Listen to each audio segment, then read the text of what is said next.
السلام علیکم ورحمۃ اللہ وبرکاتہ۔ تعلیم القرآن کلاس نمبر 21۔ آج کی کلاس میں ترجمۃ القرآن سورۃ البقرہ کی آیت نمبر 20 سے ہم شروع کریں گے۔ اعوذ باللہ من الشیطان الرجیم، بسم اللہ الرحمن الرحیم۔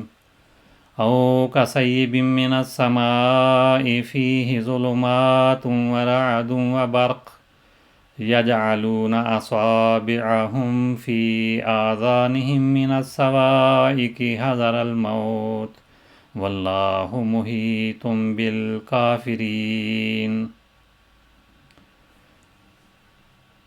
اس آیت کا ترجمہ ہم نے گزشتہ کلاس میں شروع کیا تھا، لیکن کچھ حصہ مکمل کرنے کے بعد وقت ختم ہو گیا، اس لیے اسی آیت سے ہم دوبارہ آغاز کرتے ہیں۔ او کے معنی ہیں یا، یہ حروف عاطفہ میں سے ہے اور اس کے معنی یا ہوتے ہیں۔ اس سے قبل پچھلی آیت میں منافقین کی ایک مثال بیان کر کے اللہ تعالیٰ نے وضاحت کی تھی کہ ان کی حالت کیسی ہوتی ہے۔ اب انہی کی ایک اور مثال اس آیت میں بیان ہو رہی ہے، تو اس آیت کو اس آیت پر یا اس حالت کو اس حالت پر عطف کیا گیا ہے، دونوں حالتوں کو جوڑا گیا ہے۔ کا حرف جار ہے اور اس کے معنی ہوتے ہیں جیسا یا جیسے، جس طرح، مشابہت کے لیے یہ استعمال ہوتا ہے، تشبیہ کے لیے آتا ہے۔ کا سیبن، بارش کی طرح، سیب بارش، یہ اسم ہے، اور بادل کو بھی کہتے ہیں گہرا اور گھنا سیاہ بادل جس کے ساتھ کڑک اور تیز آندھی ہو، اور تیز بارش کو بھی سیب کہا جاتا ہے۔ من السماء، من السماء دو حروف ہیں، دو الفاظ ہیں، من حرف جار ہے، السماء مجرور ہے، تو جار اور مجرور مل کر یہ مرکب جاری ہے، اور اس میں سیب کی صفت بیان کی گئی ہے۔ ایک وہ بارش کہاں سے آتی ہے، کیسی ہے، من السماء آسمان سے، تو آسمان سے اترتی ہے، اترتی ہے اس میں مفہوم شامل ہے جس کے لیے الفاظ موجود نہیں ہیں، لیکن ترجمہ اسی طرح سے کیا جاتا ہے۔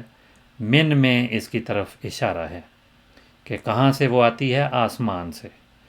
السماء کی بحث ہم نے پچھلی کلاس میں بھی کی تھی کہ السماء سے مراد آسمان بھی ہے، زمین کے مقابل پر جو وجود ہے اس کو بھی السماء کہا جاتا ہے، اور زمین کے گرد جو بلند فضا ہے، بلندی کو بھی السماء کہا جاتا ہے۔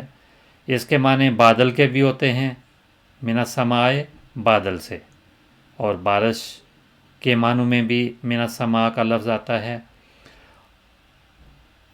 اور اس کی جمع سماوات، مؤنث کا صیغہ یہ ہے، اور جمع مؤنث سالم کی شکل میں ہی یہ اس کی جمع آتی ہے، اور اسمیتن یہ جمع مکسر کہلاتی ہے، یہ بھی اس کی جمع ہے۔ تو من السماء جو بارش یا بادل، جو تیز بارش آسمان سے آتی ہے، آسمان سے اترتی ہے۔ فیہ، اس میں،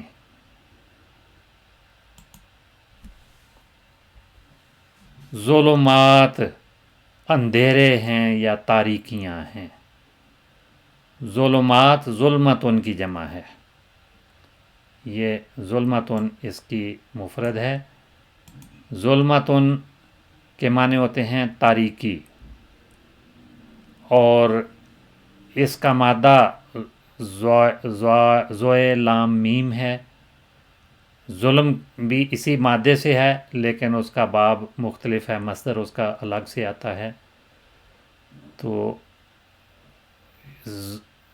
ظالمہ یظلمو اس کا فعل آتا ہے، ماضی ظالمہ، مضارع یظلمو، اور مصدر ظلمن آتا ہے، اور ظالمن کے نام پہ اس کا کے وزن پر اس کا اسم آتا ہے، اور ظالم کے معنی ہوتے ہیں کہ یا ظالمہ کے معنی ہوتے ہیں تاریک ہو جانا کسی چیز کا، رات کا تاریک ہو جانا، سیاہ ہو جانا، یا تاریکی والا ہونا جس میں اندھیرا ہو، تاریکی ہو۔ اور اسی سے الظلام بھی استعمال ہوتا ہے جس کے معنی الظلماتوں کے ہیں، تو الظلمات تاریکی جس کی جمع ظلمات ہے۔ و اور یہ بھی حرف عاطف ہے، رعد کڑک ہے، اس سے فعل آتا ہے رعادہ فعل ماضی، یرعدو فعل مضارع، اور یرعدو بھی اس کا درمیان والے حرف کی پیش کے ساتھ بھی فعل مضارع آتا ہے۔ مصدر اس کا آتا ہے رعدن اور رعودن، دو مصادر بالعموم آتے ہیں، اور اس کے معنی ہوتے ہیں کڑکنا، گرجنا، یا بادلوں سے کوئی آواز، تیز آواز کا آنا، اور اسی آواز کے مشابہ جو کسی اور چیز کی آواز ہو اس کو بھی رعد کہا جاتا ہے۔ و اور واو کے معنی اور حرف عاطف ہے، برقن بجلی، تو اس بارش میں تاریکیاں ہیں اور کڑک ہے اور بجلی بھی ہے، یہ تین چیزیں اس بارش کی کیفیت بیان ہو رہی ہے کہ اس میں شامل ہیں۔ برق کا لفظ بجلی کے لیے استعمال ہوتا ہے، اس سے فعل بارقہ یبرق کو، برقن اس کا مصدر آتا ہے، بریقن بھی، بروقن بھی، اور اس کے معنی ہوتے ہیں بجلی کا چمکنا یا آسمان سے بجلی کا ظاہر ہونا، اور برق کے معنی بالعموم بجلی کے لیے جاتے ہیں، مصدر اور اسم کے طور پہ یہ استعمال ہوتا ہے۔ یہاں تک تو ہم گزشتہ کلاس میں ترجمہ پڑھ چکے تھے، آگے ہم مزید چند الفاظ کی تفصیل میں جاتے ہیں۔ یجعلون وہ ڈال لیتے ہیں، اس کا مادہ جیم عین لام، اس سے فعل ماضی جعلا پہلا صیغہ، یجعل فعل مضارع ہے، جعلن اس کا مصدر ہے، اور یجعل جو فعل مضارع ہے اس سے تیسرا صیغہ یجعلون جمع مذکر غائب کا صیغہ ہے، 6 غائب کے جو صیغے ہیں ان میں سے یہ تیسرا صیغہ۔ اور جعلا یجعل جعلن کے معنی ہوتے ہیں پیدا کرنا، بنانا، پیدا کرنا اور پروان چڑھانا اس کے معنوں میں شامل ہے، بنانا بھی اس کے معنی ہے کسی چیز کو تیار کرنا، بنانا، کسی چیز کی ایک حالت کو دوسری میں تبدیل کرنا، یہ بھی اس کے معنی ہے، اور جعلا کے ایک معنی کسی چیز کو رکھنا یا وضع کرنا بھی اس کے معنی ہوتے ہیں۔ تو بہت ساری جگہوں پہ یہ لفظ استعمال ہوتا ہے، تو یہاں پر رکھنے یا ڈالنے کے معنوں میں آتا ہے، وہ ڈال لیتے ہیں۔ اصابع انگلیاں، یہ جمع کا لفظ ہے اور اس کی واحد اصبعن ہے، ایک انگلی، اور اس کی جمع ہے اصابع، انگلی کے ایک حصے کو بھی کہتے ہیں، پورے کو بھی، اور مکمل انگلی کے لیے بھی یہ لفظ بولا جاتا ہے۔ اصابعہم ان کی انگلیاں، ہم ضمیر ہے اور ان کی انگلیاں کی بجائے پہلے ضمیر ان کے لیے استعمال ہو رہی ہے، اس لیے اپنی انگلیاں ہم اس کا ترجمہ کرتے ہیں۔ کہاں وہ ڈال لیتے ہیں؟ فی آذانہم، فی حرف جار ہے، میں یا اندر، آذان کان، اذن کی جمع ہے، اس کی واحد اذن اور اذن دونوں واحد اس کی آتی ہیں، اور اس کے معنی ہیں کہ سننے کا آلہ یا عضو یا کان۔ آذانہم ان کے کان، آذان مضاف ہے، ہم مضاف الیہ ہے، یہ بھی ایک مرکب ہے، اور آذان پہ جو جار آئی ہے وہ اسی حرف جار کی مجرور بننے کی وجہ سے ہے اس کا عامل حرف جار کہلاتا ہے۔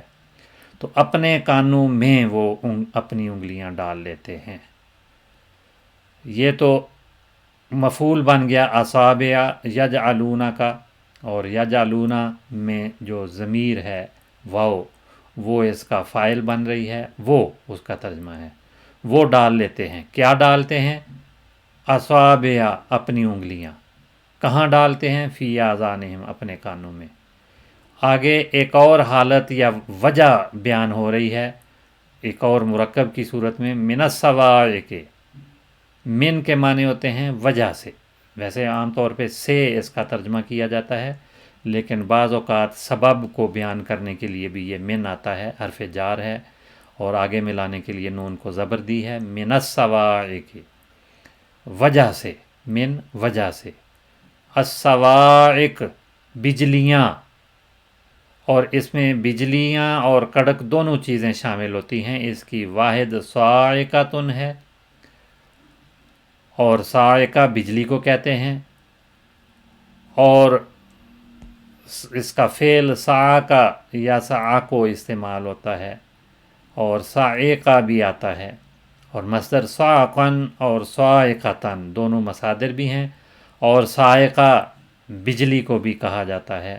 یہاں پر صاعقہ کے معنی بجلی کے ہیں، جس کی جمع الصواعق آیا ہے، اور اس فعل کے معنی ہوتے ہیں کسی پر بجلی گرنا یا اس کا بے ہوش ہو جانا۔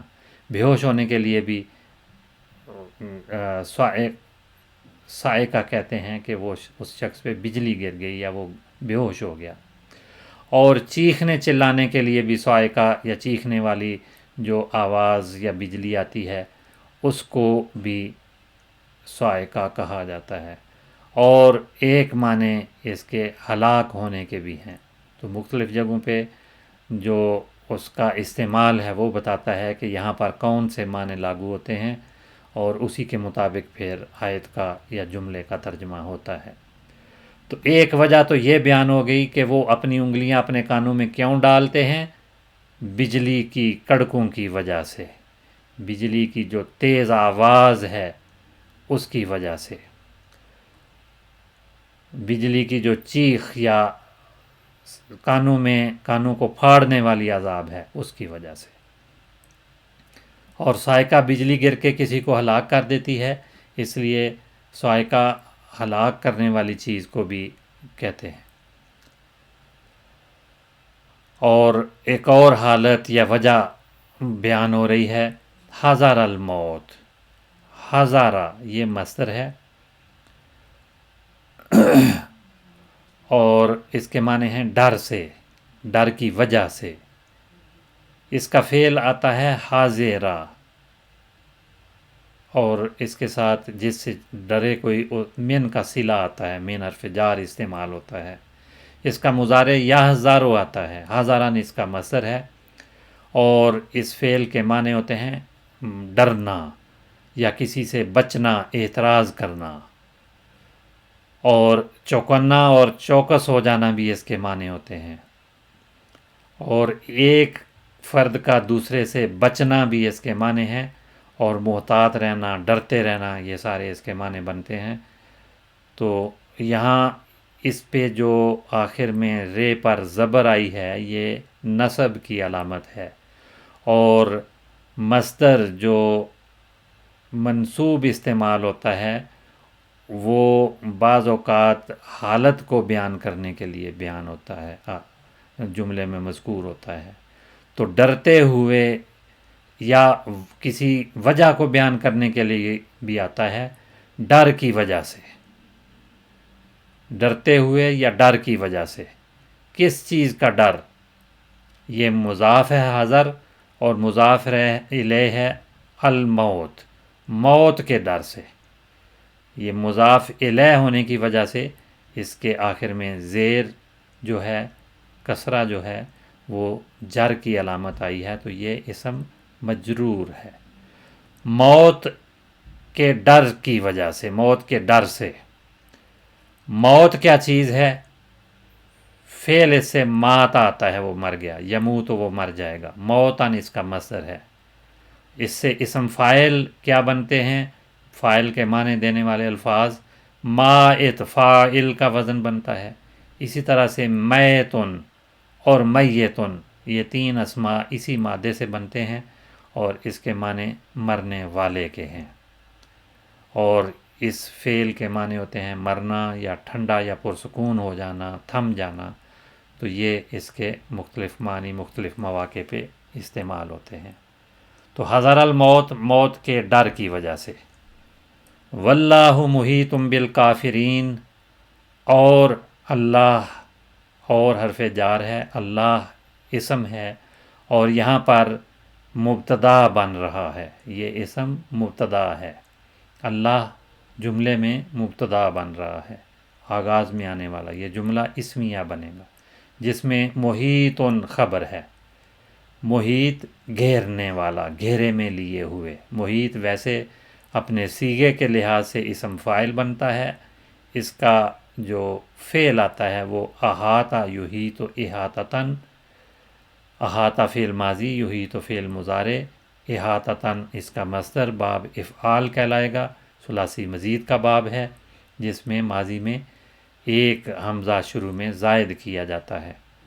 اور اس کے معنی ہوتے ہیں کسی بات کا پورا علم رکھنا، پوری طرح سے اس کا احاطہ کر لینا، اور کسی چیز کی حفاظت کرنا یا اس کو روک لینا بھی اس کے معنی ہوتے ہیں. اور ثلاثی مجرد سے جب اس کا کوئی صیغہ استعمال ہو تو فعل ماضی آتا ہے حاطہ. حاطہ گھیرا کرنا، اس نے گھیرا کر لیا. اور احاطہ بھی عام طور پر انہی معنوں میں آتا ہے. اور یہو تو اس کا فعل مضارع ہے، حوتن اس کا مصدر آتا ہے. اسی طرح سے اور مصادر بھی حیتتن، ہیتتن، حیاتتن، یہ بھی اس کے مصادر آتے ہیں. اور یہ بھی میں یہاں واضح کرتا چلوں کہ یہ مصادر جو مختلف ہوتے ہیں یہ بعض اوقات اسم فاعل کے معنوں میں بھی آتے ہیں، بعض اوقات اسم مفعول کے معنوں میں بھی آتے ہیں، بعض اوقات یہ اسم آلہ یعنی وہ اسم وہ چیز جس کے ذریعے کوئی کام کیا جاتا ہے اس کے معنوں میں بھی آتا ہے.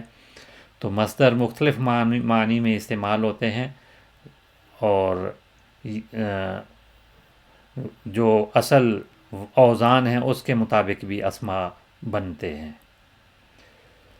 واللہ محیط، اور اللہ تعالیٰ گھیرے میں لیے ہوئے ہے، گھیرنے والا ہے یا گھیرے میں لیے ہوئے ہے. کس چیز کو؟ مفعول اس کا ہے بالکافرین، کافروں کو. یہاں پر مفعول جو ہے وہ احاطہ کا مفعول بے کے ساتھ مجرور آتا ہے. تو گرامر کے لحاظ سے تو ہم ان کو جار اور مجرور کہتے ہیں، لیکن مفعول اگر ظاہری مفعول ہو تو جس طرح سے فعل کا مفعول ہوتا ہے اسی طرح سے بعض اوقات اسماء یا مصادر کے مفعول بھی آتے ہیں اور ان پہ بھی اسی طرح سے نصب آتی ہے جیسے فعل کے مفعول پر نصب آتی ہے. تو یہاں پر منصوب یہ نہیں ہے، یہ جار اور مجرور سے مرکب ہے اور بے حرف جار ہے. کو اس کا ترجمہ بن جائے گا. الکافرین، کافروں، یہ مجرور ہے اور اس میں جر کی علامت یہ ہے، یا اس کو جر کی علامت کہا جاتا ہے. یہ کافر کی جمع ہے. کافر کی جمع دو طرح سے واو نون یا نون لگا کر آتی ہے، اور نون یہ نون جمع کہلاتی ہے اور واو یا یہ اعراب کی علامت کہلاتے ہیں. یہاں پر جر ہے تو جر کی علامت کے طور پر اس میں یا آتی ہے، رفع کی علامت کے طور پہ واو آتی ہے، اور نصب کی علامت کے طور پہ بھی یا آتی ہے، لیکن اس کے لیے معلوم ہونا چاہیے کہ عامل کون سا ہے، وہ نصب دینے والا ہے یا جر دینے والا ہے. یہاں پر با حرف جار ہے جو اس کو جر دے رہا ہے، اس لیے یہ اسم مجرور ہے.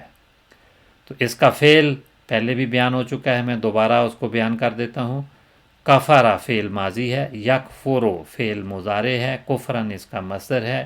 اسی طرح سے کفورن اور کفرانن بھی مصادر آتے ہیں اور اس کے معنی ہوتے ہیں کافر ہو جانا یا کفر کرنا، انکار کر دینا.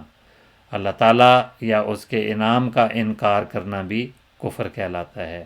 اور اس کے ایک اور معنی بھی ہوتے ہیں کفر کے، وہ یہ کہ کوئی نعمت اللہ تعالیٰ نے دی ہوئی ہو اس کی ناشکری کرنا، کفران نعمت عام طور پہ کہا جاتا ہے اردو میں بھی، اور اس کفرہ کے معنی کسی چیز کو چھپا لینا، یہ بھی اس کے معنی ہیں۔ تو کافر بھی گویا حق کو چھپانے والا ہوتا ہے، اس وجہ سے اس کو کافر کہا جاتا ہے۔ تو چھپانا یا ڈھانکنا بھی اس کے معنی ہیں۔ تو اس آیت کا ترجمہ مکمل ہوا۔ آج کے سبق میں ہم ترجمے کے لحاظ سے اسی پہ اکتفا کرتے ہیں۔ اگلے سبق میں ہم انشاءاللہ تعالی آیت نمبر 21 کو پڑھیں گے۔ اب ہم مختصر طور پر گرامر کی چند باتیں سیکھیں گے، اور یہ سلسلہ انشاءاللہ تعالی ہماری کلاسز میں جاری رہے گا۔ گزشتہ جو کلاس تھی اس میں ہم نے پڑھا تھا کہ لفظ یا کلمہ جو ہے اس کی کیا کیا قسمیں ہو سکتی ہیں۔ وہ ہم نے پڑھا تھا کہ لفظ جو ہے وہ دو طرح کا ہوتا ہے، ایک مہمل یعنی جس کا کوئی مطلب نہ ہو، بے معنی، اور ایک موضوع یا مستعمل یعنی با معنی لفظ۔ اور پھر لفظ جو ہے وہ مفرد بھی ہو سکتا ہے، مرکب بھی ہو سکتا ہے۔ جو مفرد یا مفرد ہو یعنی بامعنی لفظ ہو وہ مفرد بھی اس کو کہتے ہیں، کلمہ بھی کہتے ہیں، اور اس مرکب صورت میں بھی الفاظ استعمال ہوتے ہیں۔ مرکب کی اقسام کئی طرح سے کی جاتی ہیں۔ ایک تو ناقص اور تام مرکب ہوتا ہے۔ مرکب ناقص وہ ہوتا ہے جو پورے معنی واضح نہ کرے، مرکب تام وہ ہوتا ہے جس سے مطلب پوری طرح سے سامنے آ جائے، بات پوری واضح ہو جائے۔ تو اسی مرکب تام کو جملہ بھی کہا جاتا ہے، اور کلام بھی کہا جاتا ہے، مرکب مفید بھی کہا جاتا ہے۔ اور جملے جب ہم بناتے ہیں تو جملے کی ایک لحاظ سے قسمیں جملہ اسمیہ اور جملہ فعلیہ بنتی ہیں۔ جملہ اسمیہ وہ ہوتا ہے جس میں مبتدا اور خبر آ جائیں، جیسے الحیاء زینتن، اور اس میں الحیاء مبتدا زینتن مصدر ہے۔ اور نصر رجل، اس میں نصر فعل آ گیا، اس کا فاعل رجل ہے، یہ بھی ایک جملہ ہے۔ یہ دونوں جملے جملہ مفیدہ کہلاتے ہیں، لیکن دونوں الگ الگ قسم کے جملے ہیں۔ پہلا جملہ اسمیہ ہے اور نصر رجل یہ جملہ فعلیہ ہے۔ اور جملہ خبریہ جو ہوتا ہے اس میں بات مکمل طور پہ واضح ہوتی ہے، اور اس میں کسی کو سچا یا جھوٹا آسانی سے کہا جا سکتا ہے کہ جو خبر دی جا رہی ہے وہ سچی ہے یا جھوٹی ہے۔ تو ایسا جملہ جس میں خبر واضح ہو اسے جملہ خبریہ کہتے ہیں، جیسے الحرب خدعۃ، کہ جنگ جو ہے وہ چال بازی یا دھوکہ بازی کا نام ہے، حدیث کے یہ الفاظ ہیں۔ تو اس میں یہ کہا جا سکتا ہے کہ یہ بات درست ہے۔ لیکن بعض جملے ایسے بھی ہوتے ہیں جو جملہ مفیدہ تو ہوتے ہیں لیکن اس میں کسی کو سچا یا جھوٹا کہنا مشکل ہوتا ہے، جیسے اعمل للہ، تو اللہ کے لیے کام کر۔ تو ایسے جملے، اس میں اب یہ نہیں کہا جا سکتا کہ جو بات بتائی جا رہی ہے وہ سچی ہے یا جھوٹی ہے۔ اس طرح کے جملوں کو جملہ انشائیہ کہتے ہیں۔ تو ایک مثال یہ ہے، اور بھی اس کی مثالیں ہیں، آئندہ انشاءاللہ اس کی تفصیلات ہم پڑھتے رہیں گے۔ آج ہم مزید تفصیل میں جاتے ہیں کہ جو کلمہ ہوتا ہے، لفظ ہوتا ہے، اس کی اقسام کیا کیا ہیں اور ان کی پہچان کیا ہے، علامات کیا کیا ہوتی ہیں۔ تو کلمہ یا لفظ بالعموم 3 قسموں میں ہے۔ پہلے بھی ہم کچھ اس کی تفصیل لے چکے ہیں، لیکن آج ہم مزید تفصیل پڑھیں گے۔ اسم، فعل اور حرف، یہ 3 قسمیں ہیں کلمے کی، اور جو لفظ یا کلمہ اپنا پورا معنی دے، بامعنی ہو، اور اس میں کوئی زمانہ موجود نہ ہو تو وہ اسم ہوتا ہے۔ جیسے کلامن ایک اسم ہے اور یہ اکیلا لفظ اپنے معنی ظاہر کرتا ہے اور اس میں کوئی زمانہ بھی نہیں ہے، لیکن جو کلمہ یا لفظ اپنے معنی تو ظاہر کرے لیکن اس میں ساتھ زمانے کا مفہوم بھی شامل ہو جائے وہ فعل ہوتا ہے، جیسے سارا اس نے کام کیا، یقول وہ کہتا ہے، یہ دونوں فعل ہیں، تو اس میں ماضی یا حال یا مستقبل کا مفہوم پایا جاتا ہے، اس وجہ سے اس کو فعل کہتے ہیں۔ تو فعل اور اسم کی الگ الگ پہچان ایک آسان یہ ہے کہ جس بامعنی لفظ میں کوئی زمانہ نہ ہو، زمانے کا مفہوم شامل نہ ہو، وہ اسم ہوتا ہے، اور جس میں زمانے کا مفہوم شامل ہو جائے وہ فعل ہوتا ہے۔ اور حرف وہ ہے جو اکیلا معنی نہیں دیتا، کسی اسم یا کسی فعل کے ساتھ مل کر وہ معنی دیتا ہے، جیسے من، الہ، اور اس میں ظاہر بات ہے کہ زمانہ وغیرہ اس میں شامل بالعموم نہیں ہوتا۔ علامات کئی طرح سے ہم اس کی دیکھ سکتے ہیں۔ اسم کی علامات جو ہیں ان میں ایک علامت یہ ہے کہ الف لام جس اسم کے ساتھ شامل ہو جائے وہ فعل نہیں ہے، اسم ہے، جیسے الحمد ہے، تو یہ اسم ہے۔ اسی طرح سے الشکر، یہ بھی ایک اسم ہے، اس کے ساتھ بھی الف لام لگا ہوا ہے، تو یہ الف لام تعریف کا کہلاتا ہے، یہ علامت ہے کہ یہ اسماء ہے۔ ایک اور علامت جو اسماء میں بالعموم آتی ہے وہ اس سے پہلے، کسی اسم سے پہلے حرف جار جب آ جائے تو یہ حرف جار صرف اسم کے ساتھ آتا ہے، کسی فعل پہ داخل نہیں ہوتا، اس وجہ سے ہم پہچان سکتے ہیں کہ جہاں بھی کوئی حرف جار آ جائے گا تو اس کے بعد جو اسم مجرور آتا ہے وہ اسم ہوتا ہے، فعل نہیں ہوتا۔ اسی طرح سے